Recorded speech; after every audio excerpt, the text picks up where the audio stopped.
முன்னாள் UFC lightweight champion Khabib Nurmagomedov 30 September புத்ராஜயாவில் உள்ள ஸ்ரீ பிரடானாவில் பிரதமர் டத்தோஸ்ரீ அன்வார் இப்ராஹிமை சந்தித்தார். இந்த சந்திப்பின் போது இஸ்லாமிய விவகாரங்கள் குறித்தும் மற்றும் பல முக்கிய கருத்துக்களையும் இருவரும் விவாதித்தனர்.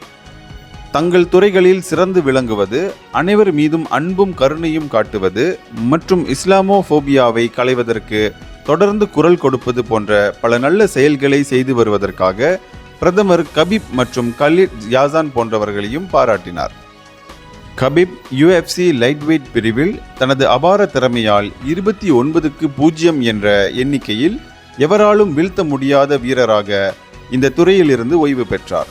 தற்போது அவர் கபீப் நுர்மகோமெடோவ் லைஃப் இன் மலேசியா 2024 என்ற நிகழ்ச்சியில் கலந்து கொள்வதற்காக மலேசியாவிற்கு வருகை புரிந்திருக்கிறார். இந்தியர்களின் இதய குரல் மக்களோசை.